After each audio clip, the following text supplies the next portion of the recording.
পরিবেশ রক্ষা ও জলবায়ুর বিরূপ প্রভাব মোকাবেলায় আসছে বাজেটে অর্থ বরাদ্দ চলতি বছরের চেয়ে বাড়ানো হয়েছে। পরিবেশ ও জলবায়ু মন্ত্রী জানান, বিদায়ী অর্থ বছরে বরাদ্দের চেয়ে এ খাতের বরাদ্দ অন্তত 1% বাড়তে পারে। পরিকল্পিতভাবে ব্যয় করে জলবায়ুর অভিঘাত মোকাবেলা করার চেষ্টা করা হবে বলে জানান তিনি।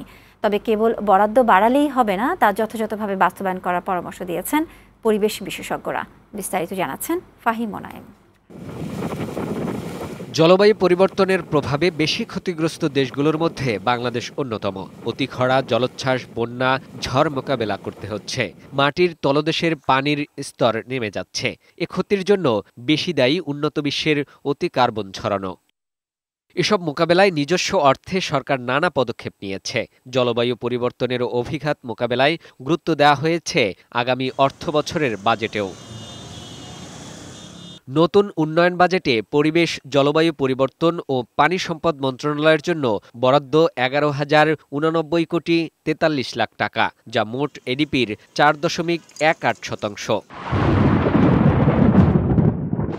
জলবায়ু পরিবর্তনের নেতিবাচক প্রভাব মোকাবেলায় বাজেট বাস্তবায়নের সক্ষমতা বাড়ানো হবে বলে জানান পরিবেশ, বন ও জলবায়ু পরিবর্তন মন্ত্রী। আমরা কোন কোন প্রকল্পে আমরা বিনিয়োগ করব, আমি এটাকে বিনিয়োগ হিসাবে দেখি।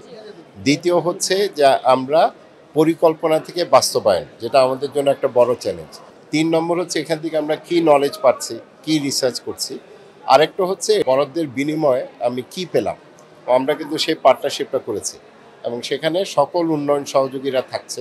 অর্থনীতিতে জলবায়ু পরিবর্তনের প্রভাবের বিশ্লেষণ ও করণীয় বাজেটে থাকবে বলে জানিয়েছেন অর্থ প্রতিমন্ত্রী।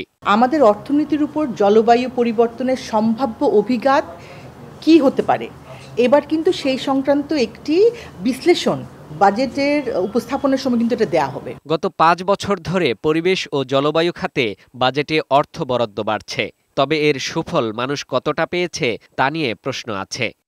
বিশেষজ্ঞরা বলছেন, সুষ্ঠু পরিকল্পনা ও তার কঠোর বাস্তবায়ন দরকার। জলবায়ু মন্ত্রণালয়ের বাজেট বৃদ্ধি মানে পরিবেশ রক্ষার জন্য শুধু নয়, উন্নয়নটাকে সংরক্ষণ করার জন্য, উন্নয়নটাকে উন্নয়ন হিসেবে স্থায়িত্বশীলতা দেওয়ার জন্য প্রয়োজন। আর এটার জন্য সক্ষমতা বৃদ্ধির মানে এই নয় যে কিছু লোকবল দিয়ে দেয়া কিংবা কিছু টেকনোলজি সাপোর্ট দেওয়া। আপনি ডাটা এবং গবেষণাও কিন্তু সক্ষমতার অংশ। পরিবেশের ক্ষতি হয় এমন উন্নয়ন প্রকল্প না নেয়ার আহ্বান জানান তিনি। জলবায়ু সংবেদনশীলতা আনতে হবে। ফাহিম মোনায়েম, বৈশাখী সংবাদ, ঢাকা।